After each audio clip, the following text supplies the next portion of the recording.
Tenemos con nosotros a personas muy conocidas en la opinión pública.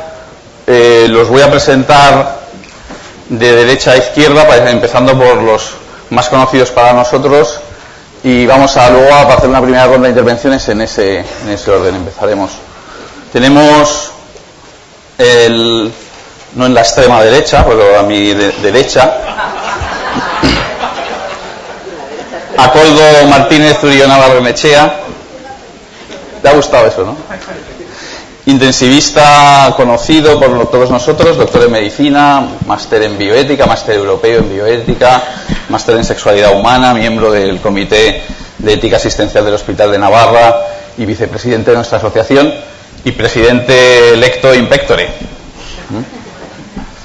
Es, además, en su actividad de ciudadano participante, es presidente de Euskara Kultur Elkargoa, no sé si lo pronuncio bien, miembro del Consejo Navarro del Euskera, del Consejo Vasco del Euskera y miembro de la Fundación Etxepare. Ha sido candidato al Senado como independiente en las últimas elecciones al Senado por Nafarroa Bai.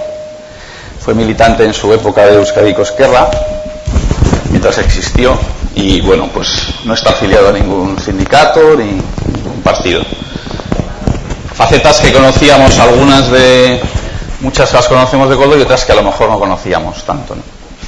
Después tenemos a Santiago Cervera Soto, más al centro, sí, dice él. Nacido en Pamplona, también Koldo vive en Navarra, pero no nació en Pamplona, nació en el País Vasco, en el Mondragón, ¿no? Y bueno, Santiago Cervera es licenciado en medicina, ha sido concejal del Ayuntamiento de Pamplona, ha sido senador por Navarra, ha sido consejero de salud del Gobierno de Navarra y en la actualidad es diputado del Congreso por el Partido Popular de Navarra.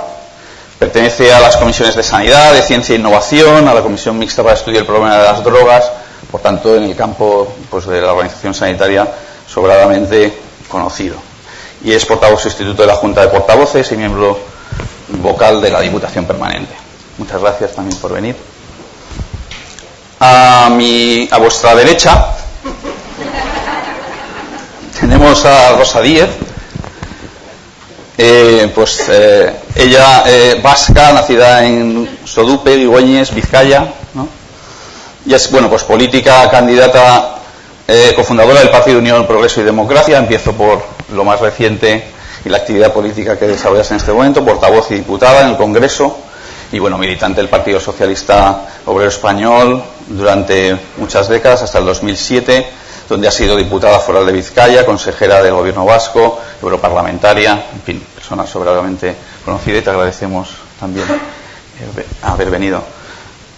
Y a su izquierda, sí, Fernando González Urbaneja, que me comentaba que me había mandado una pequeña semblanza que voy a proceder a leer, redactada por él en el avión de camino para acá, lo cual, pues aquí trabajamos en directo, ¿no? Periodista con experiencia en prensa escrita, digital, radio y televisión, especializado en temas económicos, ha sido director de espacios informativos en Antena 3, de semanarios como Cambio 16 y de diarios como 5 Días. Actualmente es articulista de ABC, de Punto Radio y profesor en la Universidad Antonio Nebrija, donde enseña ética y deontología profesional del periodismo y es decano de su Facultad de Ciencias de la Información, y desde el 2003 es presidente de la Asociación de la Prensa de Madrid. Para hacer este tipo de cosas maneja una BlackBerry, en este caso. Bueno, pues vamos a empezar dos. Vamos a empezar con la primera ronda, es precisamente empezando por la actividad política, o por la actividad, profesional que os caracteriza. En este caso, por la presencia en este panel, ¿no? Profesional sanitario interesado por la bioética, políticos con la actividad profesional y periodista. ¿Y por qué os dedicáis? ¿Cuáles son los objetivos de esa actividad profesional? Y bueno, ¿cómo os interesasteis por ella, ¿no? Para que os conozcamos un poco más. Pues si quieres, Koldo, empiezas. Buenos días. ¿Por qué me dedico yo a esto? Pues hay gente que suele decir, muchos sabios que dicen que el tema de la medicina es una vocación. Yo me dedico a la medicina porque cuando terminé el centro universitario, no sabía si quería hacer filosofía, periodismo, derecho, políticas, cine, medicina, y creo que me dejó alguna. Y entonces le pregunté a mi padre, Aitá, ¿y de todas estas cuál? No, me dijo, políticas, pues fuera. Y le pregunté a la mamá, sabia mujer, le dije, y me contestó, filosofía, no, fuera. Bueno, y al final pues acabé haciendo medicina. Y la verdad es que estoy feliz de haber hecho medicina, y estoy feliz de haber hecho el máster, un poquito tarde, pero en fin. Mi madre siempre dice, ay, si hubieras hecho esto a los 18 años. Bueno, más que por qué, ¿para qué hago yo medicina? Yo creo que esa es la pregunta, ¿no?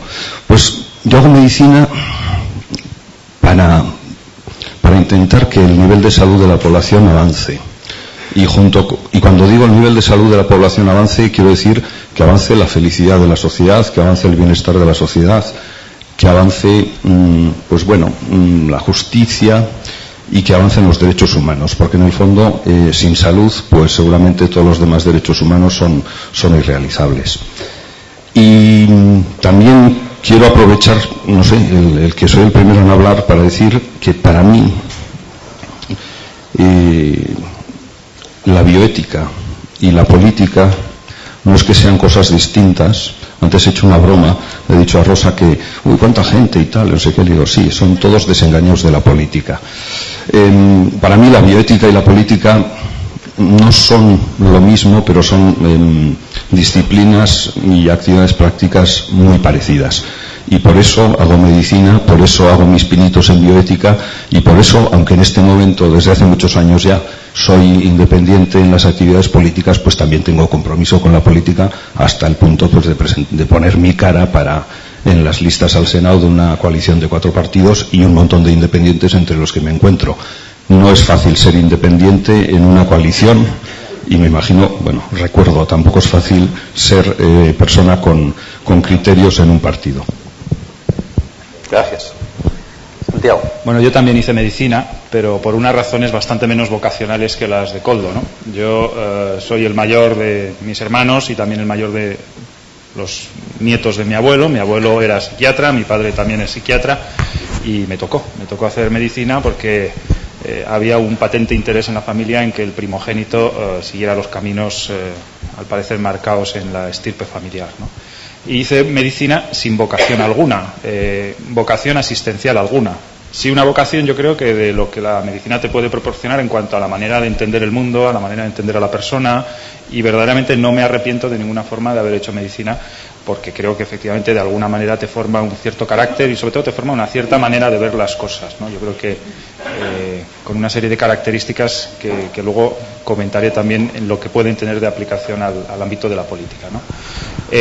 Sentí un interés por la política pues antes de acabar la carrera, y antes de acabar la carrera era ya concejal del Ayuntamiento de Pamplona, y luego pues tuve una evolución posterior pues en diversos ámbitos.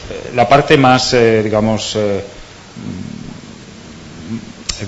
más vivida en la que hice política fue cuando estuve de consejero en el Gobierno de Navarra, de consejero de salud. Estuve 7 años y verdaderamente fue una etapa que estoy seguro que no se va a poder volver a repetir en mi vida, porque era, primero, porque por razones biográficas me tocó hacerla con una determinada edad, y segundo, pues por la manera en la que en ese desempeño, en una región además como Navarra, pequeña, con un sistema sanitario que no hace falta que lo glose, pues significaba verdaderamente tener una capacidad muy grande de que desde las decisiones políticas se podían al final deducir cuestiones muy concretas, muy operativas, muy directamente relacionadas con lo que son pues las necesidades de las personas, ¿no?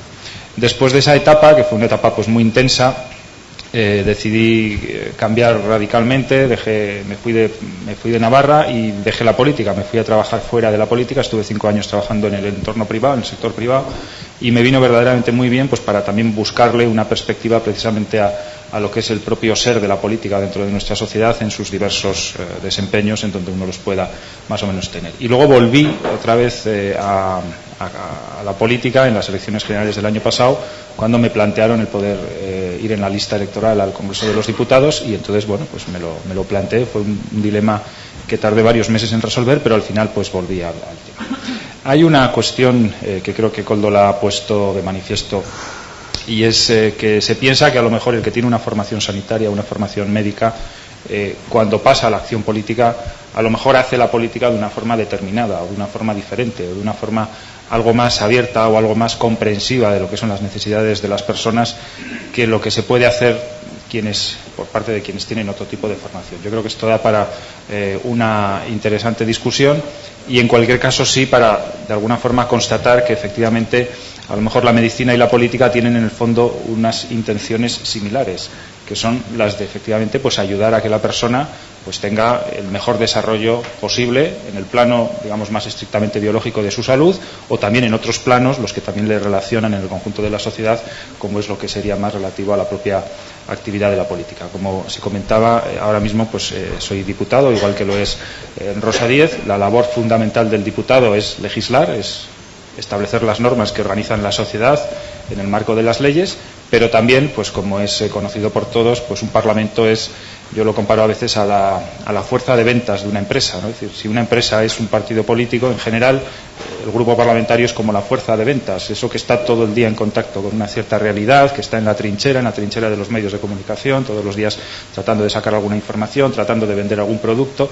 Bueno, pues esa es un poco la función que tenemos los diputados, al margen de esa función supuestamente tan benemérita que es hacer leyes para el mejor orden social. Pues podéis quedar ese micrófono, Rosa. Gracias. Sí, gracias. Bueno, pues yo estaba pensando ahora cómo lo explico yo, que llevo muchos años en esto, pero bueno, yo empecé a dedicarme a la política porque me gustaba la democracia. Y seguí dedicándome y sigo dedicándome a la política porque me gusta la gente. Yo empecé a hacer política o a tener pasión por la política, porque a mí me apasiona la política, casi de una manera natural, casi sin darme cuenta, casi sin pensarlo. En casa hablábamos mucho de política cuando yo era una niña. Yo soy la pequeña de 3 hermanos, mis hermanos me llevan 7 y 9 años. Respectivamente, y mi padre era muy político y mi madre también, pero sobre todo quien más hablaba con nosotros era mi padre. Mi madre cosía mientras mi padre charlaba y de vez en cuando intervenía y hablaba de la democracia, hablábamos de la democracia. Él nos contaba, nos decía, nos empujaba. Y para mí, sin teorizarlo de ninguna manera en aquellos años en los que en España no había democracia, pues yo llegué a la convicción de que hacer política y vivir en democracia era lo mismo, y que hacía falta hacer política para que las cosas que decíamos en casa se pudieran decir en la calle, y para que esas cosas de las que hablábamos y que hacíamos y que pretendíamos y que queríamos que se pudieran hacer en nuestro país, pues se pudieran hacer con normalidad y que no fuera algo del espacio privado, sino que pudiéramos hacer esas cosas en la calle. Y como quien aprende a andar o a hablar de una manera natural, pues yo empecé a hacer política, llegó la transición, se produjeron las primeras elecciones democráticas, yo estaba afiliada en aquel momento a la UGT y al Partido Socialista, había que ir en las listas, o sea, quienes ya estábamos en la política, pues teníamos que hacer algo más que ir a votar o que comprometernos, teníamos que hacer listas, se trataba de un momento en el que todos éramos necesarios y así empecé mi actividad pública dentro de la política. En todo caso, sigo haciendo política porque sigo teniendo la misma pasión que tenía entonces. Creo en la necesidad de la política, sería absurdo que no lo creyera. A mí me he dedicado toda la vida a ello y además me gusta hacer política. Siento la necesidad de hacerla y siento además la necesidad de cambiar las cosas también haciendo pedagogía. He llegado tarde a la conclusión cuando me pregunto a mí misma, ¿no? ¿Y por qué sigues en esto? Aparte de por esta cosa que os acabo de decir, de que siento pasión por ella y creo en la necesidad de hacer política y en que sin política no hay democracia. Bueno, pues porque me gusta la gente. Tengo un amigo que está en UPyD que dice, pues yo hago política porque aquí hay alguna gente que no me gusta nada. Bueno, va, es otra forma de entenderlo y además es otra perspectiva, sí, claro. Pero, vamos, como me gusta la gente, me gusta representarla. Y y si no, no sería posible que me dedicara a esto, a lo que me dedico. Decía Santiago que hacemos leyes y que la tarea del parlamentario pues es eso, ¿no? Gobernar también desde la perspectiva legal, acercar lo que es el consenso social o lo que puede ser un consenso ético o una ética pública a las leyes, o mejor dicho, las leyes para regular esa ética pública. Sí, pero también hacemos o debemos de hacer, y esta es por lo menos mi perspectiva y es el trabajo al que más me dedico, más allá de la tarea parlamentaria, yo creo que una de nuestras tareas fundamentales desde las instituciones políticas es hacer pedagogía democrática, que creo que es la asignatura pendiente de España. La pedagogía democrática, porque en España hemos construido la democracia, hemos hecho leyes democráticas, hemos constituido instituciones democráticas, pero aquí ha faltado una pedagogía que nos ayude a entender lo que es y cómo construirla y cómo comprometerse, ¿no? Yo creo que la tarea pendiente que tenemos los políticos, no solo los políticos, los medios de comunicación también, fundamentalmente, es hacer esa pedagogía democrática que creo que es la asignatura pendiente de nuestro país. Gracias. Fernando. Yo estoy un poco... Casi todos ustedes son médicos, ¿no?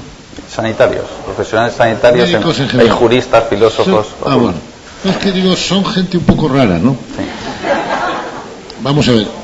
Un viernes, en un congreso, a las 9 de la mañana, que haya tanta gente, es completamente insólito. Yo voy a muchas cosas de este tipo y a los congresos se va a otras cosas y desde luego no a las 9 de la mañana. Yo pensaba que iba a encontrar una sala aquí. Bueno, y yo venía maldiciendo la hora en que alguien, no sé cuándo, me parece que el año pasado, y no me acuerdo cómo, me dijo que tenía que venir aquí hoy a esta hora. Está ahí delante, yo creo. ¿Quién fue? Tú eres el culpable. Sí, pues lo decía mi mujer anoche, digo, si es que no sé cómo fue, pero creo que es culpa tuya. Sí, y mi mujer me decía, pero si es mi cumpleaños hoy, ¿cómo va a ser culpa mía que tú tengas que irte a Murcia ahora? Pero bueno, aquí estoy. Y maldecía porque, ¿y yo qué pinto en un congreso de bioética? Yo sé de algunas cosas, no muchas, pero de algunas sé algo, pero de esto les juro que no sé nada. Cuando Koldo ha empezado, he dicho, ya me tranquilizo. Si esto va de confesiones, fantástico. Fantástico, ¿no? Entonces, no sé, yo soy periodista, he sido periodista creo que ya casi 40 años, no tengo ninguna vocación anterior, ni por ningún lado me toca el periodismo, y me pasó como a Koldo, que no sabía muy bien qué hacer, pero yo era de Burgos, que es peor que ser de Navarra, pero yo estoy muy orgulloso, ¿no? Ya, casi siempre vamos siempre de dos en dos. En Burgos no teníamos universidad, claro, en aquella época, y eso era un problema. Yo no quería irme ni a Bilbao ni a Valladolid, porque Bilbao me parecía un sitio con mucho humo y Valladolid me parecía una horterada, vamos, hablo de Burgos. Y yo quería ir a Madrid. Entonces, claro, para ir a Madrid en aquellas épocas, los que sois de mi generación, sabéis que había eso que llamaban la dictadura del distrito, ¿no? Con lo cual me fui a estudiar políticas porque me gustaba la política y porque podía estudiar en Madrid, ¿no? Pero de la política no se puede vivir, la política es una afición. De manera que dije, ¿a qué me dedico? Y dudé entre la enseñanza, que es lo que más me interesaba, y el periodismo. Fui a la escuela de magisterio y aquello era una cosa que daba un nivel muy malo. Y me fui a la escuela de periodismo que daba otro nivel. Y me he dedicado al periodismo durante 35 años. Y ahora felizmente me dedico al periodismo y a la enseñanza, con lo cual he llegado a la síntesis a la altura de los 50, ¿no? 50 y tantos, voy a cumplir 60 el año que viene. Y no sé muy bien qué hago aquí, de manera que creo que les voy a hablar de lo mío. Y les voy a hablar de lo mío, del periodismo, porque estamos en un momento muy delicado. Yo creo que estamos en un momento crítico para la existencia de un periodismo como yo lo entiendo, ¿no? Un periodismo tradicional que trata de responder a una pregunta muy sencilla, que es que la gente cuando llegue a la última hora del día y diga qué ha pasado hoy, vaya a un sitio y se entere. Con eso nosotros hemos hecho nuestro trabajo. No tenemos ni que educar ni que entretener, tenemos nada más que contar lo que pasa y hacerlo de una forma, no diré neutral, porque neutral parece que es aire y gas, pero sí de una forma honrada, con el espectador, con el lector, con el ciudadano, ¿no? Porque además el ciudadano necesita de lo nuestro. Diría que necesita como de la recogida de basuras por la mañana, y no quiero comparar la basura con el periodismo, pero una sociedad sin médicos sería una catástrofe, sin recogida de basura no podría funcionar, y sin que alguien cuente lo que ha ocurrido, pues tendría problemas, porque además la sociedad de hoy, del siglo XXI, necesita y busca explicaciones más que nunca, porque es una sociedad más culta, más enterada, más curiosa, más libre probablemente, y necesita explicaciones. Y además el mundo en el que vivimos es también más complicado que nunca, ¿no? Porque hay muchas zonas de sombra, muchas zonas, como ha dicho recientemente un sociólogo, líquidas, y explicar esas zonas es importante que se haga. Y yo creo que tenemos un problema, no solo en España, pero en España, también en el mundo, pero también en España, un problema serio de cómo estamos haciendo el periodismo. Yo creo que lo estamos haciendo muy mal, y por eso no vendemos poco y por eso tenemos muchos problemas. Y yo creo que entre las explicaciones de por qué lo estamos haciendo mal, y acabo ya en esta primera intervención, tiene que mucho que ver lo que podemos llamar el deterioro de la vida política e institucional en nuestro país. Hemos construido una democracia extraordinaria en 35 años, sorprendente, lo hemos hecho de miedo. Yo me considero una generación de éxito, pero como dicen los chicos ahora, la estamos cagando. O sea, va a resultar que en la etapa final del éxito hemos entrado en un proceso de deterioro que la sociedad no se merece. El debate político es una vergüenza. El debate político en estos momentos pues está degradado, en un grado de degradación que basta ver eso que llaman sesiones de control del gobierno de los miércoles. Yo no sé, tengo una zona masoquista que hace que las vea por televisión y claro, me deprimo y paso unos miércoles horribles. Porque si esos son nuestros representantes, si a esos les hemos confiado la gestión de nuestras cosas, pues esto no puede ser. Hoy leía, y acabo con eso, un artículo de anoche, para un comentario que yo hago por la radio a las 7 de la mañana, una hora muy intempestiva, un artículo de Ortega del año 31, aquel que se acababa diciendo no es eso, refiriéndose a la evolución de la República en septiembre del año 31. La República había llegado en abril. En poco tiempo Ortega ya lo veía mal. El artículo me parece que se llamaba Un aldabonazo. Y yo creo que en este momento España necesita un aldabonazo. Esto no va bien, vamos a menos y vamos a peor, y bueno, pues yo lo digo donde puedo. Muchas gracias. Pues después de esta primera parte, y para ir clarificando el hecho de que estemos profesionales sanitarios, políticos y periodistas, vamos a pasar a las relaciones precisamente que hay en estas actividades a las que cada uno habéis entrado, como nos habéis explicado, pues por motivos diversos, ¿no? Biográficos y de todo tipo.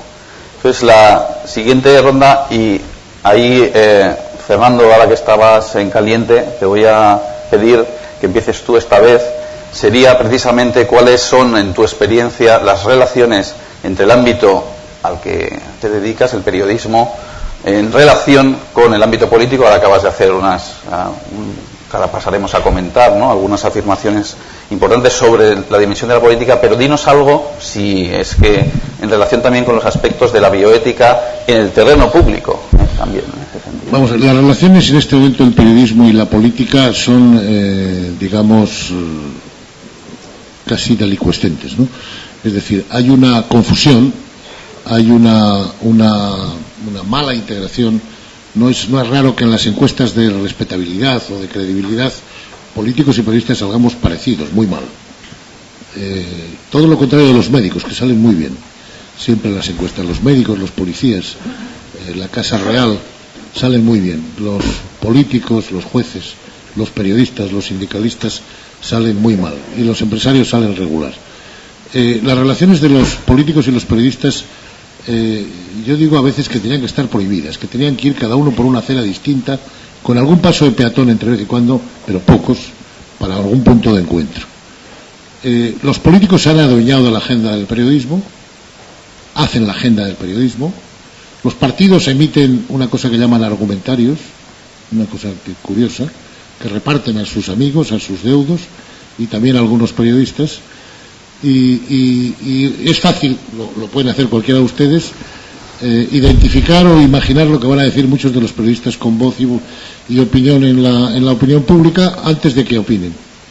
Es decir, la capacidad de sorpresa, de que alguien puede decir algo que te sorprenda, casi no existe, porque están en una reproducción de argumentos de unos y otros.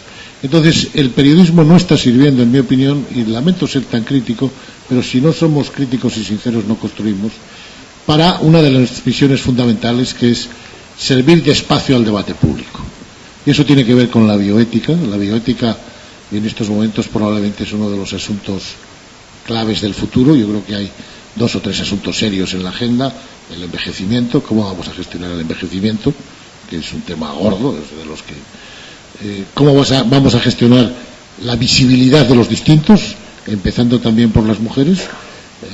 Digamos que en estos últimos 40 años la emergencia de la mujer en la vida pública es probablemente el acontecimiento más importante que se ha producido. La mitad de la población no tenía derechos y vivía al margen. Y todos los temas que tienen que ver con la investigación médica y por tanto con la felicidad del ser humano, y me gustaba la referencia que hacía Koldo a ese sentimiento un poco ilustrado de la Revolución Americana, ¿no?, de la búsqueda de la felicidad, que yo creo que es un buen objetivo. Bueno, pues todos estos temas tienen en este momento difícil cabida en el debate de los medios.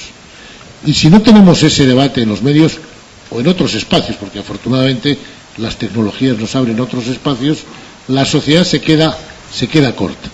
Es lamentable que los debates se producen entre gentes que son iguales, ¿no? Los debates de las cenas, las comidas, los desayunos que se producen todos los días en Madrid, van los de la parroquia y se escuchan entre ellos y se alientan y se animan y salen todos contentísimos porque nadie ha discrepado. Va el del PP y todos los del PP juntos y se aplauden y se vuelven cantantes. Va el del PSOE y todos los del PP. Entonces, yo el otro día que veía a los de la patronal y los de los sindicatos que se enfadaban entre ellos, decía, caramba, por lo menos están juntos, qué bien, por lo menos se respetan y cuando uno invita va al otro. Pues no, ojalá esto vaya así. Esto, como decía, no está yendo bien. Y yo creo que necesitamos probablemente que desde la sociedad haya una exigencia, una mayor participación de los ciudadanos, que no se inhiban.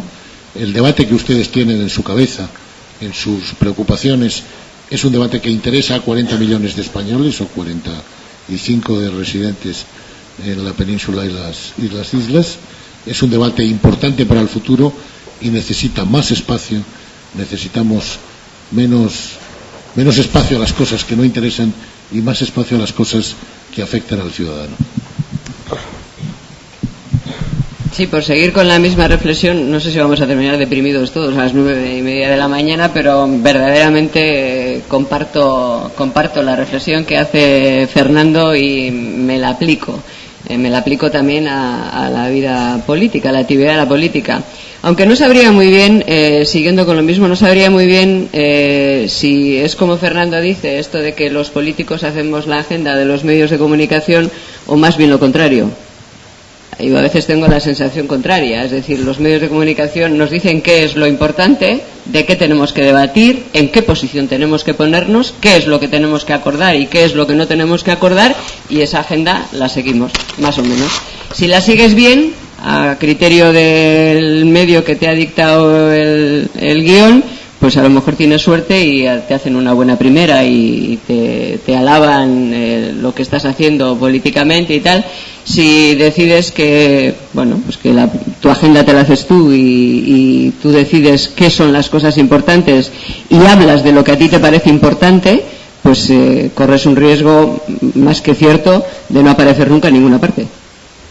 Si decides que quieres titulares y que, en fin, que necesitas titulares y que por tanto has de conseguir salir en determinados lugares, sabes que no tienes que argumentar, que tienes que adjetivar.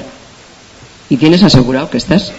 Si tú adjetivas fuerte y si además personalizas el adjetivo, si en vez de adjetivar la actuación o la actividad o el criterio o el acuerdo al que se ha llegado, adjetivas a la persona que lo defiende, tienes asegurado un protagonismo, ¿no?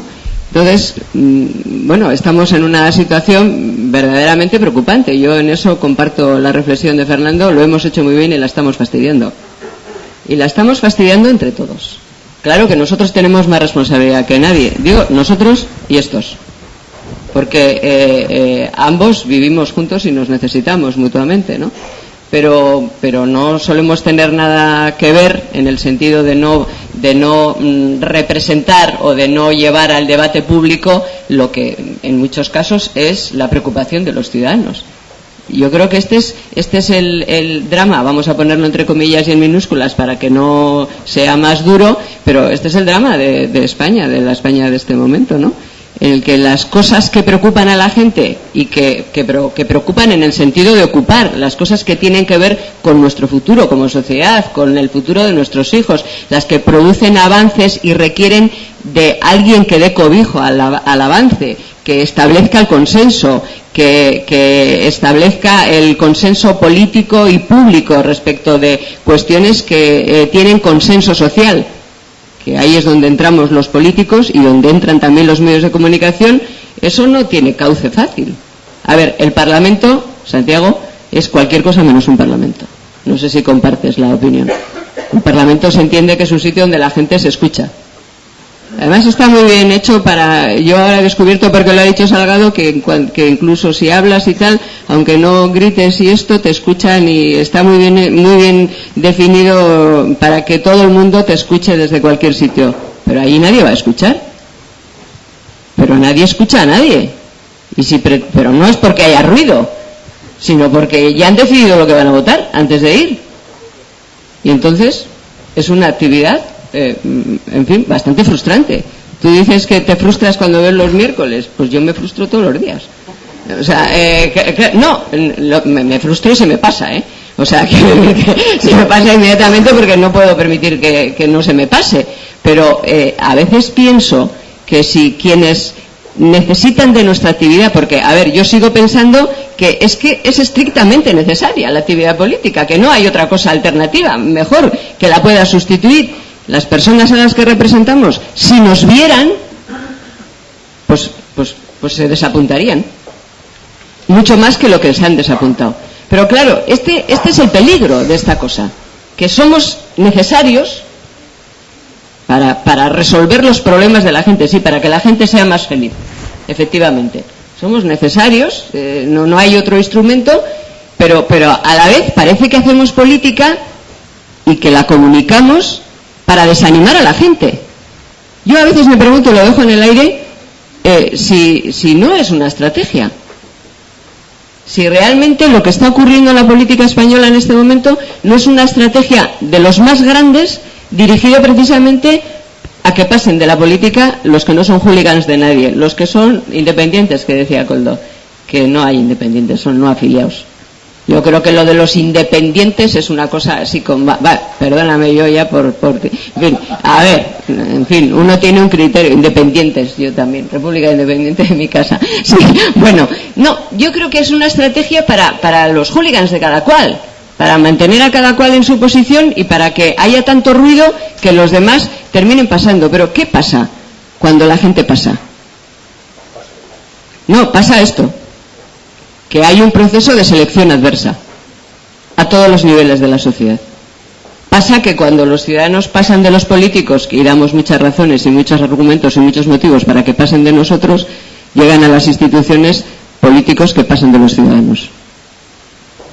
Entonces, por eso hay que hacer pedagogía democrática. Igual no hay que llamarlo de esa manera. Es que regenerar la democracia es eso. Es motivar a la gente a que vaya, a que participe, a que haga cosas y a que nos castigue si no hacemos las cosas bien. Y bueno, pues por eso estoy yo también aquí. Bueno, yo estoy aquí porque Fernando Savater no ha podido venir, realmente, esa es la verdad. O sea, a mí no me habían invitado, o sea, que quede claro, que realmente era así. Pero bueno, porque me interesa aprender. Yo tengo poco que enseñar en este debate, pero sí que me interesa mucho aprender de lo que en el debate vaya saliendo. Gracias. Bueno, parece que hemos venido aquí a una sesión de terapia.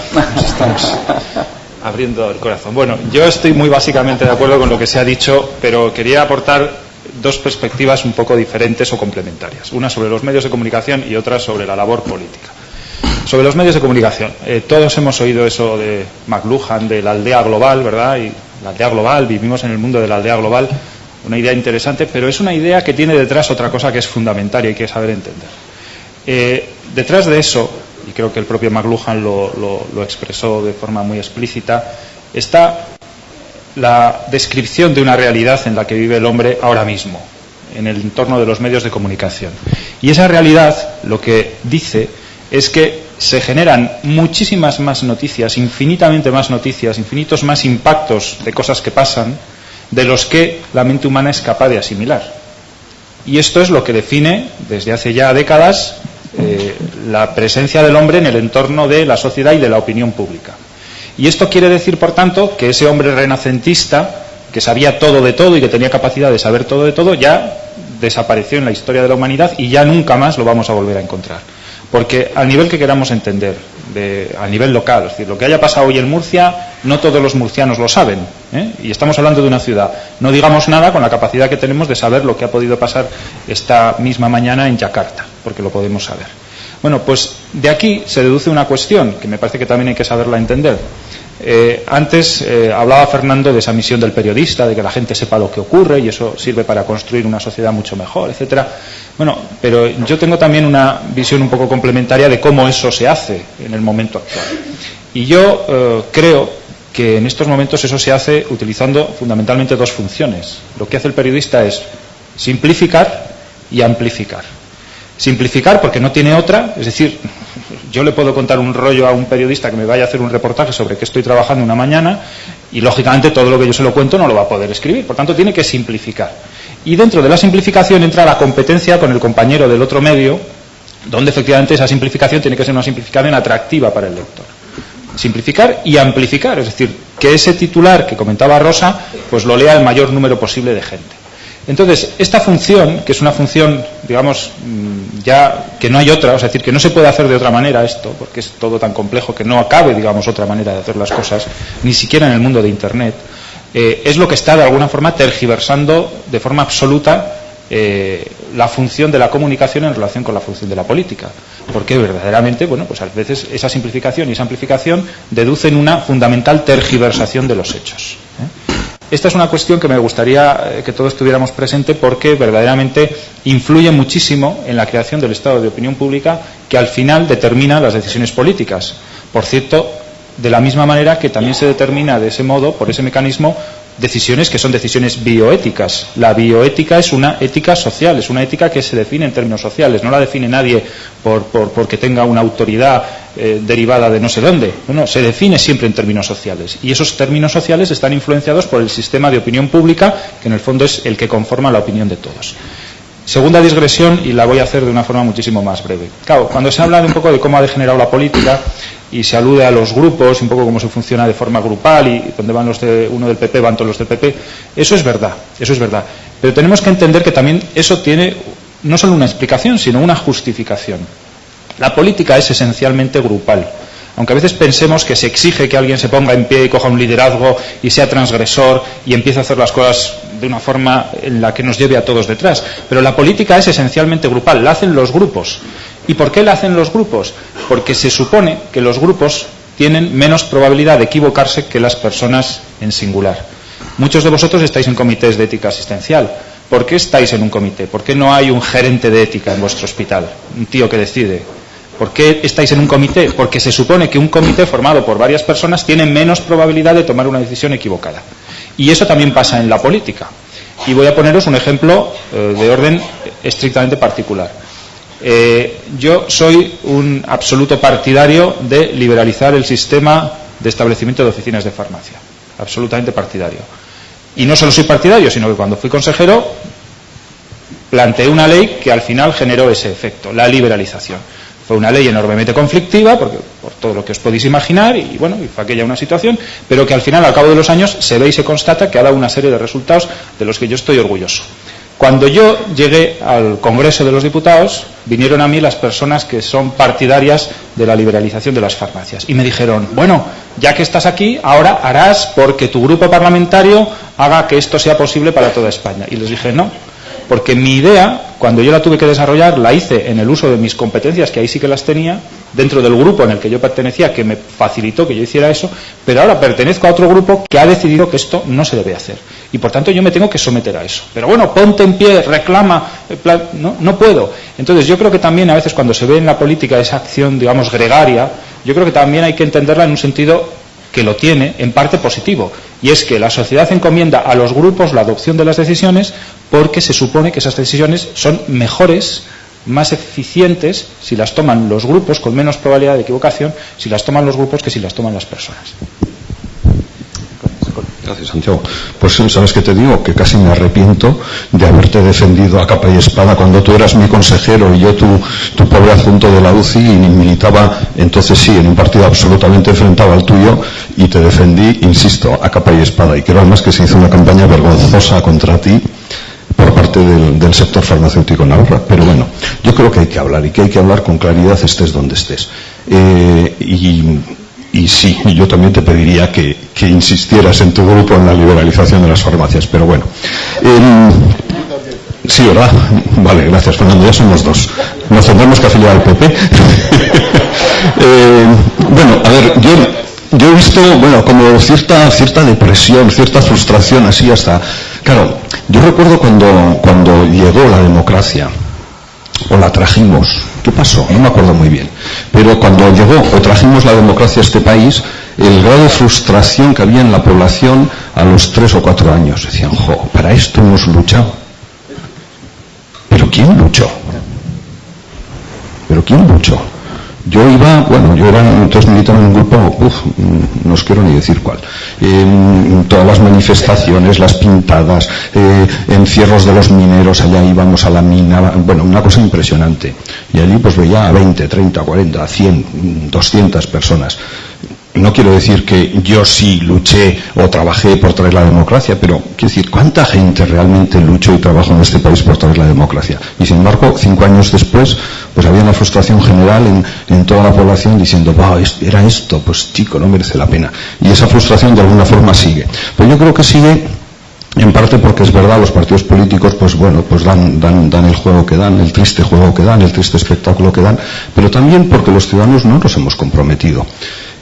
Y pienso que la forma actual de compromiso de la ciudadanía frente a la degradación de la democracia actual en España se ve reflejada pues en ese descrédito y en esas pues bromas que hacemos todos con los partidos, etcétera, etcétera. Yo creo que eso es una forma de hacer política, y que los partidos políticos debieran entender que ese descrédito y ese desinterés y ese pasotismo que hay en la sociedad respecto de la política es un descrédito hacia la política partidaria democrática en España, pero no es un descrédito de la política. Y creo que los ciudadanos deberíamos de dar un salto adelante y pasar de ese, entre comillas, pasotismo, que es una actitud política, a algo más constructivo.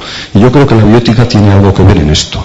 Yo creo que debiéramos de ser capaces de captar ese valor del positivo, del pasotismo, eso que es visto como muy negativo por la mayoría de los partidos políticos. Yo creo que es un valor positivo, es un valor de rechazo a determinadas actitudes y formas de comportamiento de los políticos, y dar un paso adelante, es decir, construir ese valor positivo más en positivo todavía. Eso por un lado. Por otro lado, claro, el papel, ¿cuáles son las relaciones ya no entre la medicina, sino entre la bioética, la política y los medios de comunicación? Yo creo que claro, hay un desajuste total entre política y ciencia, por ejemplo, ¿no? Los políticos y los científicos tienen objetivos distintos, tienen lenguajes distintos, tienen una distinta percepción del tiempo, tienen una distinta carrera profesional, tienen un lenguaje absolutamente distinto, tienen una distinta idea de lo que es evidencia, de lo que es una buena evidencia. Y yo creo que la gente que nos dedicamos a esto de la bioética deberíamos de intentar ser mediadores entre esos dos mundos tan alejados y tan separados. Los políticos requieren respuestas muy rápidas, la política cotidiana requiere respuestas muy rápidas, la ciencia es una cosa, es una actitud, una actividad que se toma tiempo. Los políticos hablan de grandes cosas muchas veces sin tener ni idea, y los científicos se dedican a analizar la cosa más niña durante años y años y años. A la hora de explicar eso, pues cada uno lo explica de distinta forma, tienen intereses distintos, y ahí entran también los medios de comunicación que efectivamente simplifican la complejidad, por ejemplo, de la ciencia y amplifican la importancia de los descubrimientos científicos, porque a veces parece pues que, no sé, el SIDA se ha curado hace 28 años de 28.000 formas distintas y todavía ahí está, ¿verdad? Entonces yo creo que el papel de los bioticistas es intentar mediar entre todo eso, intentar mediar y aportar un poco de prudencia entre esos mundos. También tengo por otro lado dos cosas que decir. Una, que seguramente los políticos, y es verdad, se están dedicando, cayó el muro de Berlín hace 20 años, desaparecieron los grandes conflictos ideológicos en el mundo, los grandes bloques ideológicos, y sin embargo los partidos políticos parece que están más enfrentados que nunca. Y yo creo que es falso, yo creo que es absolutamente falso. Hay pequeñas, grandes diferencias entre los partidos, pero los partidos políticos en la actualidad se dedican a gestionar el presente. Punto. Ninguno de los partidos políticos, en mi opinión, es capaz de imaginar el futuro, de gestionar, aunque sea ideológicamente, ese futuro y de hacerse responsable del futuro. Yo creo que esa es una de las grandes tareas que deberían tener los partidos y que no tienen. Todo va muy rápido, todo va muy deprisa. Incluso, antes decía que los científicos y los políticos tienen tiempos distintos, incluso en la ciencia me da la sensación de que, no sé muy bien por qué, pero que también hay mucha prisa por avanzar y por descubrir y por ser el primero, y eso es un gran peligro. Yo creo que los que nos dedicamos a la biótica tenemos la obligación y el deber eso de imaginar el futuro y de hacer lo que los partidos no están haciendo, que es, pensar en qué futuro queremos y cómo lo queremos gestionar y cómo queremos hacernos responsables de ese futuro. Y tenía otra cosa en la cabeza que con este rollo se me ha ido. Volverá, como las oscuras golondrinas. Volverá, gracias. Bueno, hemos escuchado mucho de la frustración que produce a la prensa el estado actual de la situación en relación con la política, frustración de la política en relación a el intento de hacer una pedagogía democrática. Yo querría continuar un poquito con alguna frustración de los profesionales sanitarios, que somos mayoría en esta audiencia, respecto a estos otros dos mundos, visto desde un poco desde vuestra perspectiva. En parte, probablemente, Fernando, es una de las razones por las que hay un periodista, porque nunca hay un periodista cuando intentamos argumentar en serio elementos que son de una cierta complejidad, ya de orden público o de orden de toma de decisiones de las personas individualmente, y os tenemos muchas ganas, o sea, sinceramente, os tenemos muchas ganas. Y yo lo entiendo. Lo entiendo. No quiero ponerme cenizo ni agorero, porque no lo soy, y además porque además no conduce nada. Como decía que todos llorados, vamos a... En nuestro universo de los medios, que es un universo complejo, muy plural, muy distinto, nosotros tenemos reglas del oficio, como todos. Hay una lex artis, y es una lex artis clásica, es decir, que Internet no cambia nada, es decir, aquello de McLuhan de que el medio es el mensaje es cierto, pero no es cierto. Es decir, el mensaje sigue siendo el mensaje, y los temas que interesan son los temas que interesan. Y nosotros sabemos cómo hay que tratar los temas. Sabemos que nuestro oficio consiste en buscar diligentemente la verdad, y el que se pierda de la búsqueda diligente de la verdad está en el error y va al desastre. Sabemos que nuestro principio fundamental de trabajo es la verificación. Si no verificas, estás perdido. Yo suelo contar una anécdota que no sé de quién es, que a lo mejor me decían que un viejo profesor de la cosa nuestra decía a sus alumnos: tu madre te quiere. Y el alumno, claro, respondía: claro, por supuesto, ya puedes verificarlo. Y claro, cuando nos pasan cosas como lo de la semana pasada con el niño que le había tucido el globo y se iba por el aire, y los dos telediarios de más audiencia de este país pararon el telediario para contar la historia sin la más leve verificación, es decir, que otros dos sí verificaron y no dieron nada, pues quiere decir que ha pasado algo. Entonces, ¿cómo somos capaces de captar lo interesante y de escuchar el ruido? Santiago decía muy bien el tema de que simplificamos y luego amplificamos. Claro, toda simplificación es una grosería, claro. Y además, yo suelo decir a mis colegas, pensad que el elogio siempre es insuficiente y la más leve crítica siempre es injusta. De manera que no penséis que vais a dejar satisfecha a ninguna fuente. Más aún, si a la fuente está satisfecha, es que os ha liado. Pero claro, el trabajo es ese, ¿no? Entonces, cuando escribes o explicas en la televisión, fíjense en la televisión. Yo me peleo con mis colegas de televisión porque les digo, no sois dioses, no podéis explicar todo. La televisión puede explicar lo que puede explicar, pero en mis épocas que yo hacía televisión no se puede hacer una cosa de más de 1,50, es decir, de 90 segundos. Ahora ya 1,10 es una aberración, y lo normal es que salga menos de 60 segundos. 59. Sí. Yo en cierta ocasión dije que la televisión es un medio para viejos. ¿Cómo para viejos? Yo soy para gente con mucha experiencia, porque para simplificar bien hay que saber muchísimo. Y claro, cada vez lo hacen más gente más joven, que no solo no saben simplificar, sino que tampoco saben entender.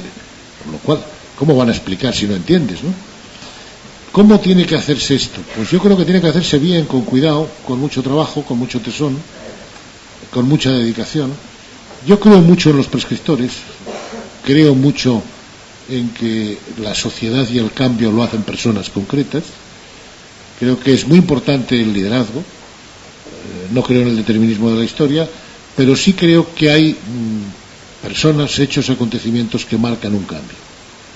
Yo creo que el presidente Obama, al que se le han echado demasiadas cosas encima, marca un cambio, significa otra forma de enfocar las cosas, y lamento que no haya más Obamas, y lamento que no haya más Obamas incluso en las vidas profesionales y políticas. Creo que en España tenemos un problema de liderazgo, tenemos unos líderes muy mediocres, por el proceso de selección que apuntaba Rosa, por desinterés y comodidad de la sociedad, y yo creo que necesitamos una recuperación de líderes que sean capaces de salir de la gestión del día a día, porque si la política es algo, yo recuerdo, y acabo con eso, un joven mexicano, de estos jóvenes brillantes que estudian en Estados Unidos, tienen 7 máster, van a ganar muchísimo dinero y tal, y que se dedicó a la política en México, ¿no? Y yo le decía, Manolo, pero tú, ¿por qué te dedicas a esto pudiendo ganar tanto dinero? Y me dijo, no, es que aquí se hacen cosas. Claro, tiene razón, es que en la política se hacen cosas, se hacen leyes, se cambian las expectativas. Entonces, desde ese punto de vista, hacer cosas merece la pena. Entonces, yo creo que en ese sentido nos hace falta. Ayer creo que alguien de la política, no voy a decir nombres porque no quiero, habló de regeneración, ¿no? Yo creo que es una buena expresión, la búsqueda de una regeneración de objetivos, de visión, de inclusión también, y yo creo que me he ido del lío lo que estábamos. No, gracias. Me gustaría preguntarte, Koldo, en relación a estos temas, y ya os voy dirigiendo preguntas al hilo de las intervenciones que habéis realizado. Bueno, en esta línea, ¿no?, de cómo, quizá, no sé si compartes esta percepción de cómo cuesta reflejar los hechos de un tema a debate público, como en relación con aspectos bioéticos, en el terreno de la opinión pública, cómo se refleja tanto en la parte de los medios como en la parte de lo que trasluce en un posible debate cuando se politiza ese debate de bioética. Podríamos poner muchos ejemplos, pero yo creo que algunos los tenemos todos presentes, aquellos que se han hecho casos de titular o muy mediáticos, casos anecdóticos, casos extremos que han constituido un debate muy importante en el final de la vida, en el inicio de la vida, en la reproducción, en temas, digamos, relacionados con todo eso. Pero la sensación, esta especie de cosa que comentamos entre compañeros, que es, oye, aquel que conoce un tema de primera mano y sale reflejado en los medios, sale mal reflejado, ¿no? Esta especie de percepción de por qué cuesta tanto argumentar en serio y por tanto que eso se refleje, buscando por tanto esa verificación y esa verdad. Vamos a pasar después a intentar ver cómo podemos unirnos, pero sí me gustaría, Koldo, pedirte que comentases un poco en esa línea. Gracias, Javier. Bueno, quería decir que ya me ha vuelto a lo que se me había ido, y es que es muy fácil criticar a los políticos, todos los ciudadanos lo hacemos, por sus actitudes grupales, etcétera, etcétera. Pero yo creo que tenemos que hacer también una reflexión muy profunda, porque en el mundo de la bioética, todos seres puros, también hay actitudes grupales, muchísimas, y las comentamos a veces entre nosotros, pero que seamos conscientes de eso. Es decir, que la defensa de los intereses del grupo no solo se produce entre los ciudadanos que se dedican a la política, a los ciudadanos que viven de la política, sino también entre los ciudadanos que trabajamos en bioética. Respecto a los casos estos que salen en la prensa, yo creo que eso forma parte de dos cosas. Yo creo, por un lado, la condición humana, que busca respuestas fáciles, rápidas y sencillas a los problemas más complejos y por lo tanto soluciones siempre equivocadas, el sí o el no, el blanco o el negro, y esa es otra de las grandes tareas que tenemos todos los ciudadanos y bueno, y en especial pues los filósofos y los que nos dedicamos a la bioética, intentar trabajar nuestra condición humana para que sea cada vez más humana y menos animal en el sentido peyorativo del término. Y buscar los grises, buscar los intermedios. Eso por un lado. Y por otro lado, yo creo que la importancia de los casos estos extremos responde a la velocidad. Vivimos inmersos en la sociedad de la velocidad. Cualquier cosa que pasa en Yakarta la sabemos inmediatamente en Murcia, y queremos soluciones rapidísimas al problema de Yakarta y seguramente nos olvidamos del de Murcia, pero bueno, vivimos en la sociedad de la rapidez, la gente necesita respuestas rápidas, sencillas, soluciones casi antes de que se plantee el problema, soluciones antes de hacerse la pregunta, y yo creo que estos dos son los terrenos en los que se mueven los casos extremos y en los que los medios de comunicación funcionan muy bien, sí o no, blanco o negro, a favor del aborto, en contra del aborto, punto. Las posturas intermedias requieren reflexión, requieren tiempo, y por eso generalmente esas posturas pues no salen en los medios de comunicación. Mirad, yo voy a una tertulia en la Euskal Telebista, en la televisión vasca, y suele ser precioso, ¿no? Porque, bueno, primero, todos los tertulianos sabemos de todo, ya lo sabéis, y segundo, cuanto más en un extremo o en el otro te pones, pues más cancha te da. Más cancha te da la televisión. Yo, no sé, yo suelo ir y, bueno, pues dejo que se pelee la gente, y entonces cuando veo un remanso de paz, pues digo una frase así, la que yo creo que tengo que decir, y me quedo muy tranquilo. Y a pesar de eso, es decir, de decir una frase y no entrar generalmente en las broncas, a veces es un esfuerzo de contención impresionante. Otra cosa es también cómo te ve la ciudadanía. El mismo día, estuve en Bilbao un día de potes con el alcalde, y me paró gente por la calle, tú eres el de la ETV y tal. Dice, sí, ya sabemos que estás aquí porque eres del PSOE. Y no soy del PSOE, tampoco soy del PSOE. Y 5 segundos después me vino una mujer y en euskera me dijo, así, adelante, luchando por nuestros presos. Es decir, o soy muy mal comunicador, o es que el medio ayuda poco a entender las cosas. Los casos extremos, pues, sirven para eso, yo creo, para que la ciudadanía, los que ya están convencidos de sus posturas, se reafirmen en sus posturas, pero desde luego sirven muy poco para la solución de los auténticos problemas, que generalmente no suelen ser los casos extremos, sino los que están ahí en medio, y además ayudan muy poco a la reflexión pausada, prudente, es decir, ayudan muy poco a la deliberación. Yo suelo intentar evitar entrar en ese tipo de debates sobre casos extremos, más que en casa, pues porque sirve de muy poco realmente. Gracias, Santiago. Rosa, en el terreno de la política, cuando los aspectos de bioética toman ese protagonismo, se introducen en la agenda, aparecen en el debate público, ¿cuáles son las tentaciones que tiene la política de o instrumentalizar esa agenda, volcarla en criterios, digamos, de agenda de intereses ideológicos, o cómo manejar, ¿no?, esa complejidad, ¿no?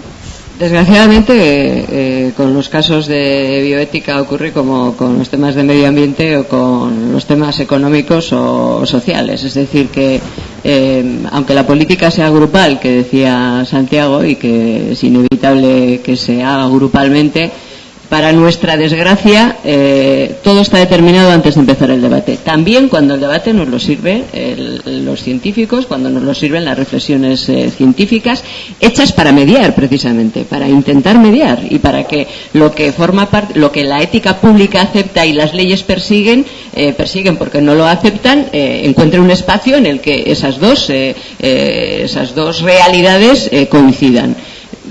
Ocurre exactamente igual, está previamente determinado. Y vamos a hablar del aborto, por ejemplo, que es el debate de este momento. Decía Santiago, igual personalmente te equivocas, el grupo no se equivoca.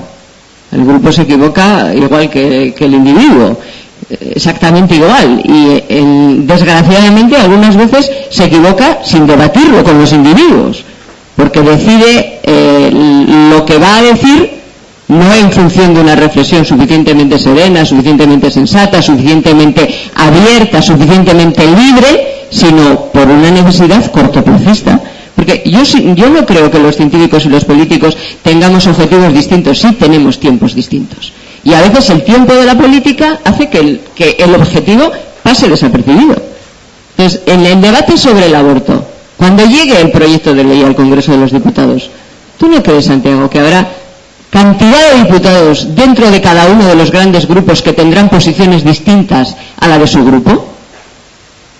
Y que no decidirán votar con libertad de conciencia para no verse significados dentro del grupo, más aún, que ni siquiera discutirán en la reunión del grupo su posición, porque yo acepto que se discuta una posición y que finalmente se tome una decisión. Creo que hay temas todos los temas importantes, a mi juicio, el diputado tiene que votar con su conciencia. No solamente temas que tienen que ver con este aspecto del que hoy hablamos. Las cuestiones fundamentales, que son muchas más que estas, que tienen que ver con el modelo territorial, con políticas, transversales, porque los diputados somos diputados elegidos por los ciudadanos. La Constitución dice que no tenemos ninguna obligación más que respecto de los ciudadanos, es decir, que allí somos libres para poder decidir. Bueno, este es un tema en el que no habrá voto de conciencia, me lo apuesto ahora, en el que casi estoy seguro ya, cuando todavía no se ha producido el debate, qué es lo que cada cual va a votar. Esto no es para lo que estamos los políticos. También nosotros estamos para mediar primero en nuestros propios grupos, para mediar después en la institución en la que estamos y para acercar las leyes a lo que son los consensos sociales, los consensos éticos, los consensos de la sociedad, que a veces, insisto, no tienen nada que ver con las leyes. No es un tema importante este del aborto, por insistir en el mismo, tan importante como para que cada uno de los 350 diputados, cuando tenga que emitir su voto, emita su voto, el suyo y no el del grupo. Ahora, con esto va a pasar los medios. Cuando salgamos a discutir las enmiendas de totalidad, los que las presentemos, habrá dos bloques en el tratamiento mediático: la derecha y la izquierda. Como si esto fuera un tema de derechas o de izquierdas. Como si estos temas que son transversales a la sociedad y que requieren de consensos amplísimos, porque tiene que ver con cosas personales, con cuestiones que afectan a tu vida. Como muchas de las cosas importantes que se debaten en el Congreso de los Diputados, en fin, desde el terrorismo hasta el modelo territorial del Estado, no son ni de derechas ni de izquierdas, o la competencia en materia educativa o en materia sanitaria. ¿Es que es de derechas decir que la educación tiene que ser competencia del Estado, o es de izquierdas? Pues no es ni de derechas ni de izquierdas. Pues con esto ocurrirá igual. Al día siguiente, si yo no quiero que me llamen facha, al día siguiente tengo que no presentar una enmienda a la totalidad.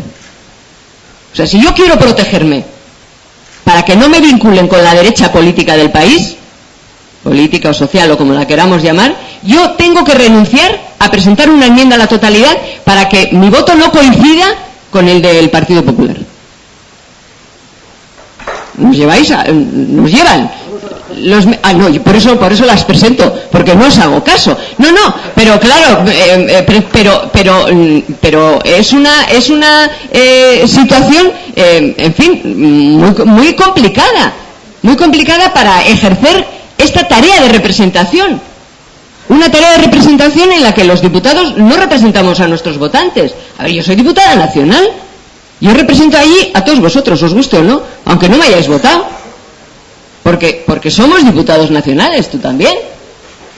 Entonces, claro, ¿qué pasa? Que el ejercicio de ser independiente, que decía Koldo, bueno, es un ejercicio durísimo si quieres tener resultados electorales, porque los partidos políticos queremos ganar elecciones. Y por tanto necesitamos de la complicidad de los medios de comunicación, necesitamos que nos traten bien, que cuenten lo que decimos, pero eso es una situación verdaderamente complicada, que complica nuestra labor de mediación, de representación, de encontrar ese consenso legal que es un consenso social. Lo complica mucho porque, querido Fernando, el proceso de generación o el proceso de selección negativa, adversa que diría un economista, no se ha producido solo en la política, se ha producido también en los medios de comunicación. Y hay cantidad de veces que haces ruedas de prensa y nadie te pregunta nada porque no saben cómo preguntártelo. Y porque no saben del asunto que estás hablando y no vaya a ser que metan la pata a la hora de preguntarlo. Por eso se simplifica, claro. Porque realmente, aparte de haber una necesidad de simplificar para que todo llegue, es que a veces no sabemos de lo que estamos hablando. Y bueno, pues eso complica aún más nuestra tarea. Ahora, ¿qué hacemos? ¿Nos resignamos a formar parte del grupo para pasar desapercibidos, para decir, bueno, los grupos, en fin, las mayorías no se equivocan? Ya lo creo que se equivocan. O defendemos nuestra posición dentro del grupo y luego, sobre todo en temas aquellos que nos parezcan sustanciales, porque hay temas menores en los que uno dice, bueno, pues vaya, pero hay temas que son sustanciales, y aquellos de los que estamos hablando aquí, que tienen que ver con el principio, con el final de la vida, que decía Javier, lo son, porque no son temas ideologizados. Decías, cuando se politiza el debate, es que también hemos pervertido el lenguaje, porque la politización a mí me parece positiva. No, es cuando se particulariza, cuando el debate es partidario y no político, con mayúsculas. Es partidario y cuando obedece a objetivos partidarios, en los que desaparece el objetivo de representación ciudadana.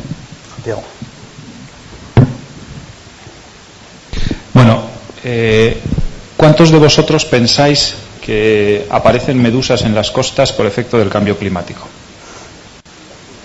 ¿Lo pensáis? ¿Alguno de vosotros lo habéis oído alguna vez? El cambio climático, sí, ¿lo creéis?